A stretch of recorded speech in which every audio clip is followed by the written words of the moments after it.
Hello friends, જય શ્રી કૃષ્ણ. સ્વાગત છે તમારું મારી ચેનલમાં. તો આજે હું નવી રેસીપી લઈને આવી ગઈ છું. એ છે નાયલોન ખમણ. જે બજારમાં મળે છે એવા જ એકદમ સોફ્ટ અને જાળીદાર નાયલોન ખમણ આપણે આજે બનાવીશું. તો ચાલો બનાવવાનું ચાલુ કરીશું. નાયલોન ખમણ બનાવવા માટે આપણે અહીં ચણાનો લોટ ઝીણો આવે છે એ લઈ લેવાનો. બેસન જે પેકિંગ એ આવે છે તો 1 કપ આપણે લઈ લેશું. જે મેં ચાળી લીધો છે એમાંથી આપણે 1 કપ જેટલો લઈ લેવાનો છે. 1 કપ લઈ લીધો છે આપણે બેસન.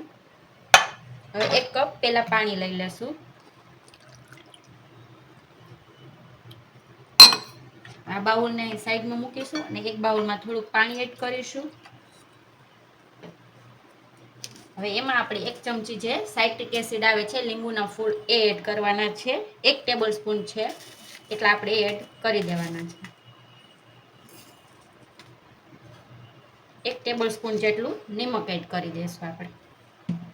અને 1 ટેબલ સ્પૂન જેટલી ખાંડ એડ કરી દેવાની છે. આ બધું સારી રીતે એકદમ મિક્સ કરી લેવાનું છે આપણે. ત્યારબાદ જે આ લોટ લીધો છે એમાં એડ કરવાનું છે આપણે. એટલે 1 મિનિટ માટે આ રીતે ઓગાળી લઈશું લીંબુના ફૂલ અને ખાંડને.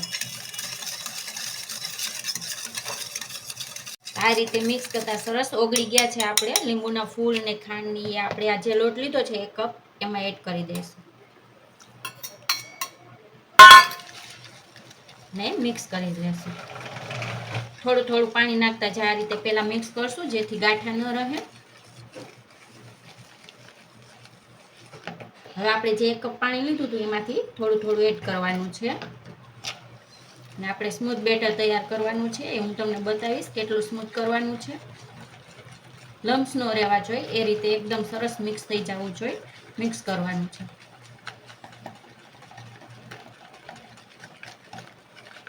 ફ્રેન્ડ્સ, ખૂબ જ સરસ ઝડપથી અને સરસ મજાના જાળીદાર આપણે આ નાયલોન ખમણ ઘરે તૈયાર થાય છે. જે જોઈને તમને પણ એમ થશે કે ચાલો અત્યારે જ બનાવી નાખું, એવા સરસ બનશે. તમે જોજો.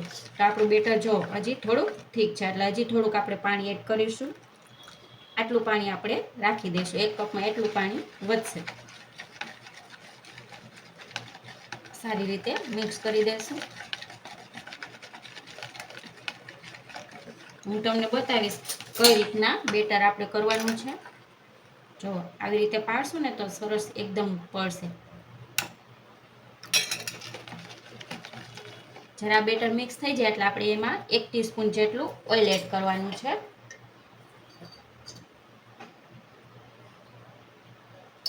અને મિક્સ કરી લેશું સારી રીતે.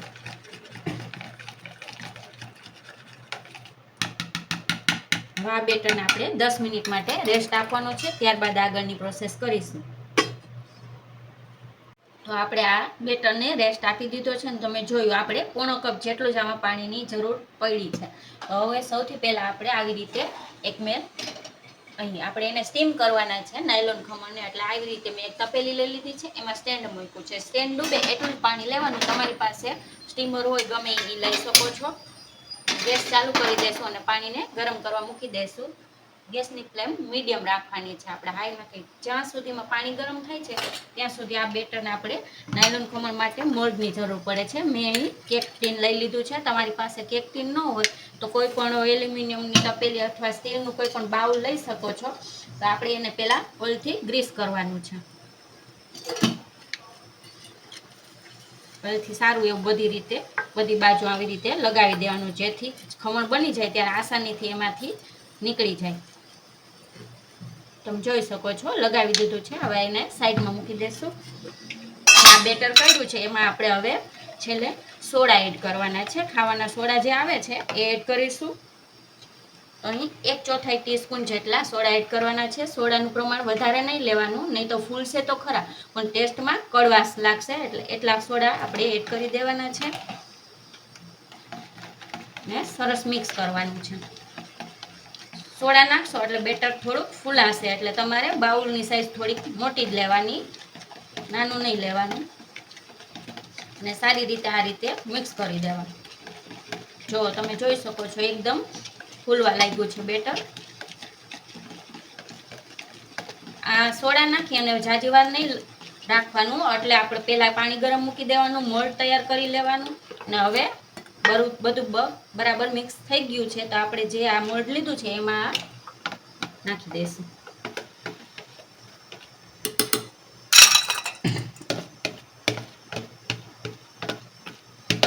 સરસ બધું બેટર આપણે લઈ લેશું અને મોલ્ડમાં એડ કરી દેશું. આપણું પાણી પણ ગરમ થાય છે સાઈડમાં, એટલે પાણી પહેલાં ગરમ કરવું જરૂરી છે. આવી રીતે એકવાર ટેપ કરી લેવું. હવે જે આ ગરમ કરવા મૂક્યું છે પાણી, એમાં આપણે આ રાખી દેવાનું છે મોલ્ડ અને વરાળ ન જાય એ રીતે આપણે ઢાંકણ એક ઢાંકી દેવાનું છે અને 15 મિનિટ માટે આપણે એને સ્ટીમ કરવાનું છે મીડિયમ ફ્લેમ ઉપર. પછી હું તમને આગળ બતાવું 15 મિનિટ પછી. તો ફ્રેન્ડ્સ, આપણે 15 મિનિટ જેવો ટાઈમ થઈ ગયો છે તો ગેસની ફ્લેમ સ્લો કરી નાખીશું અને ચેક કરી લેશું. તો તમે જોઈ શકો છો સરસ ફૂલાઈ ગયા છે, પણ આપણે એક છરી લઈ લેવી અથવા ટૂથપીક લઈ લેવી, એમાં વચ્ચે અંદર સુધી ચાવે ક્લીન નીકળે એટલે સમજી લેવાનું કે આપણે ખમણ તૈયાર થઈ ગયું છે. તો ગેસની ફ્લેમ બંધ કરી દેશું અને આ બાઉલને બહાર કાઢી લેશું.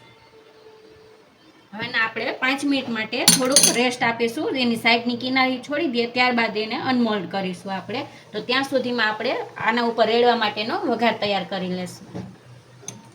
તો ખમણ ઉપર આપણે વઘાર રેડવાનો છે, એના માટે આવી એક મેં તપેલી લઈ લીધી છે, એમાં 1 ટેબલ સ્પૂન જેટલું તેલ નાખી દેશું. સૌથી પહેલાં એને ગરમ થવા દેશું. જ્યારે તેલ ગરમ થઈ જાય ને એટલે આપણે 1 ચમચી જેટલી રાઈ એડ કરી દેવાની છે.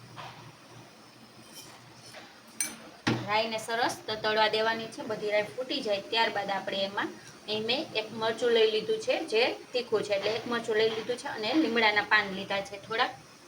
જ્યારે આ રાઈ ફૂટી જશે ત્યારે આપણે એમાં એડ કરીશું. આ વઘાર તમે રેડીને ખાશો ને એટલે બહુ સરસ થશે, ટેસ્ટી એકદમ લાગે છે. તો જો રાઈ મંડી છે ફૂટવા, હવે આપણે એમાં થોડીક હિંગ એડ કરી દઈશું. જ્યાં આપણે મરચાં અને લીમડાના પાન લીધા છે એ એડ કરી દેવાના છે. થોડીક વાર સાતળી લેવાનું છે જેથી તીખા સરસ પડી જાય અંદર. હવે 1 કપ પાણી લઈ લેવાનું છે, એ એડ કરવાનું છે.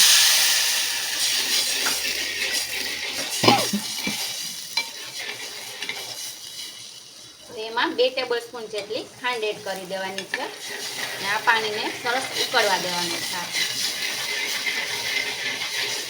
ખાંડનું પ્રમાણ તમારે વધારે ઓછું કરી શકો છો. બહુ ગળા ખમણ ખાવતા હોય તો થોડીક 1 ટેબલ સ્પૂન હજી વધારે ખાંડ એડ કરી શકો છો. બધું સરસ આ રીતે ઉકળવા દેવાનું, એકદમ મિક્સ થવા દેવાનું. ખાંડ ઓગળી જાય એટલે એકદમ ટેસ્ટી આપણે પાણી બનીને તૈયાર થાય છે. જ્યાં સુધીમાં આ વઘાર ઉકળે છે તો ગેસની ફ્લેમ સ્લો કરી નાખીશું. ત્યાં સુધીમાં આપણે જે આ ખમણ બનાવ્યું છે એ અનમોલ્ડ કરી લઈશું. તો આ રીતે ડીશ લઈ લેવાની, એની ઉપર ઢાંકી દઈશું અને આ રીતે થોડુંક ઠપકારવાનું એટલે નીકળી જશે. જો તમે જોઈ શકો છો એકદમ સ્પોન્જી બન્યા છે ને. જો પ્રેસ કરશો ને તો એની જાતે પાછું ઉપર આવશે. આ રીતે આપણે કરી લઈશું. હવે આ વઘારનું જે ઉકળે છે એ બંધ કરી દઈશું ફ્લેમ. અને હવે જે આપણે આ અનમોલ્ડ કર્યા છે ઢોકળા, એમાં કાપા પાડી દઈશું. તમારે જે સાઈઝના પીસીસ કરવા હોય એ સાઈઝના કરી લેવાના. જો કેટલા સ્પોન્જી બન્યા છે. તમે મેં બતાવ્યું એમાં પ્રમાણે જો ખમણ ઢોકળા બનાવશો ને, આ નાયલોન ખમણ, તો તમારા પણ ખમણ ઢોકળા સરસ એકદમ આવા સ્પોન્જી અને ટેસ્ટી પણ બનશે. તો મારી આ રેસીપી તમને જો ગમે ને તો લાઈક અને શેર કરી દેજો અને અમારી ચેનલને સબસ્ક્રાઈબ કરવાનું જરૂરથી ભૂલતા નહીં. તો હવે જે આપણે આ વઘાર કર્યો છે ને એની ઉપર સ્પ્રિંકલ કરીશું. આ રીતે રેડી દેવાનો છે. થોડાક ગરમ હોય ને આ ત્યાં જ આપણે વઘાર રેડી દેવાનો, એટલે સરસ અંદર સુધી બધું જ પાણી જે ખાંડનું છે એ ઉતરી જશે, એટલે એકદમ ટેસ્ટી બનશે. એમ કે બધો જ વઘાર આપણે રેડી દેવાનો છે.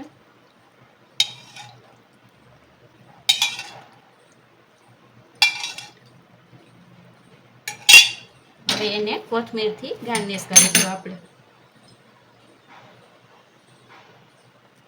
તો ફ્રેન્ડ્સ, સરસ મજાના આપણા નાયલોન ખમણ ઢોકળા બનીને તૈયાર છે.